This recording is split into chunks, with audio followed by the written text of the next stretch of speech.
ప్రజలు ఆశించేది వాళ్ళ జీవితాల్లో వెలుగు, మార్పు, వాళ్ళు ఎదుర్కొంటున్నటువంటి సమస్యలకు పరిష్కారం.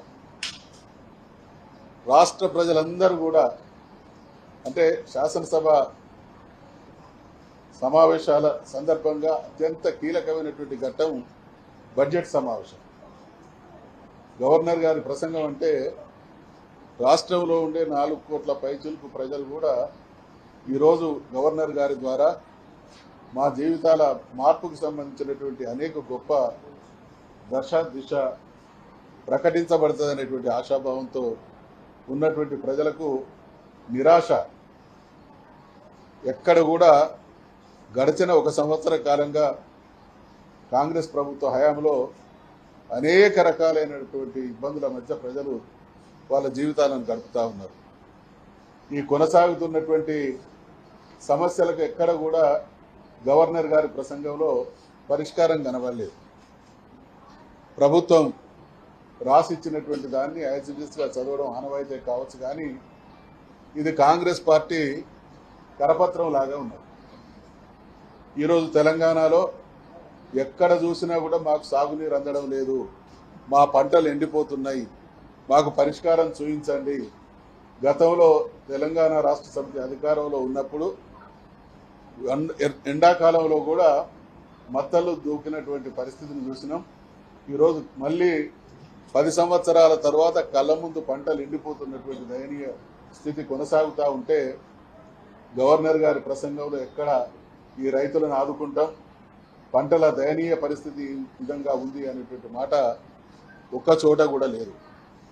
వాళ్ళు చేయనటువంటి పనులు చేసినట్టు, బ్రహ్మాండంగా ప్రజలందరూ కూడా సుఖ సంతోషాలతో ఉన్నట్టు భ్రమింపజేసేటువంటి ప్రయత్నం చేసింది. మనందరికీ కూడా తెలుసు, రుణమాఫీ విషయంలో మొదట్లో ప్రభుత్వం చెప్పినటువంటి మాట దాదాపు 40,000 కోట్ల రూపాయలు రైతాంగానికి అందించి మేము రుణమాఫీ చేస్తామన్నారు. ఈరోజు కూడా ఏ గ్రామానికి వెళ్ళినా రుణమాఫీ జరగనటువంటి రైతులు ప్రజలు మాకు వచ్చి నివేదిస్తూ ఉన్నారు. మరి ఇప్పటి వరకు చేసింది ఎంత, ఇంకా చేయాల్సింది ఎంత అనేటువంటి విషయంలో కూడా స్పష్టత లేదు. సన్నవడ్లు కొన్నామంటున్నారు. సన్నవడ్లు గ్రామాలలో పోతే మేము ప్రభుత్వం మా దగ్గర నుండి వడ్లు సేకరించినా ఇప్పటి వరకు డబ్బులు రాలేదనేటువంటి పరిస్థితి కొనసాగుతోంది. ఆరోగ్యం బాగలేక వైద్య ఆసుపత్రులకు పోతే వాళ్ళ పరిస్థితి దయనీయంగా ఉంది. గురుకులాల్లో పరిస్థితి ఏమాత్రం మెరుగ్గా లేదు. ఈరోజు వారు ఏమంటారు గవర్నర్ గారి ప్రసంగంలో, మహిళల గేమ్ చేంజర్ అట ఈ మహాలక్ష్మి పథకం. అసలు మహాలక్ష్మి పథకంలో అత్యంత కీలకమైనటువంటి పథకం మహిళలకు 2,500 రూపాయలు ఇవ్వడం. దాని ఊసే లేకుండా సంవత్సర కాలంగా వాళ్ళు చెప్పినటువంటి మేనిఫెస్టో 15 మాసాలు ముగుస్తున్నటువంటి సమయంలో వాళ్ళకి ఎలాంటి సహకారం అందించకుండా వాళ్ళ జీవితాల్లో ఏదో గొప్ప మార్పు జరిగినట్టు, అంటే అన్ని మసిబూసి మారేడు గాయ చేసేటువంటి మాటలే గవర్నర్ గారితో చెప్పించింది తప్ప ఈ రాష్ట్ర ప్రయోజనాలు, ఈ రాష్ట్ర ప్రజలు ఎదుర్కొంటున్నటువంటి సమస్యలకు పరిష్కారం చూపించినటువంటి పాపాన పోలేదు. ఇది అర్థమవుతా ఉన్నది. వచ్చే సంవత్సర కాలంలో కాంగ్రెస్ ప్రభుత్వ నిర్వాహకం ఏ విధంగా ఉండబోతున్నదో అనడానికి దర్పణం ఈరోజు గవర్నర్ గారి ప్రసంగం. అంటే ఇప్పుడు అర్థం చేసుకోవాలి ప్రజలు కూడా, ఈ ప్రభుత్వం నుండి ఏమి ఆశించినా అది అత్యాశయ అవుతుంది.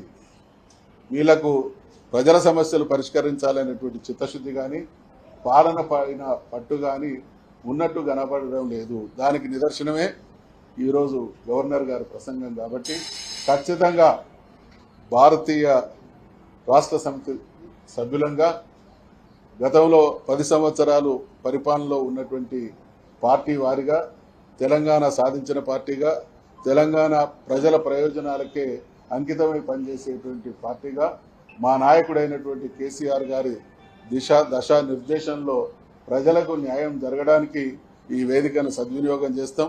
వారు ఏ హామీలు అయితే ఇచ్చిందో, ఏ రకంగా ఇప్పుడు బొంకుడు మాటల ద్వారా తప్పించుకునేటువంటి ప్రయత్నం చేస్తున్నారో వాటన్నిటిని కూడా నిలదీస్తాం.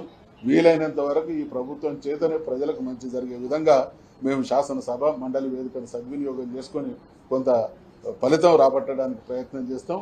లేని పక్షంలో మాత్రం ప్రభుత్వ నిర్వాహకాన్ని ఎప్పటికప్పుడు ఎండగడుతూనే ఉంటాం.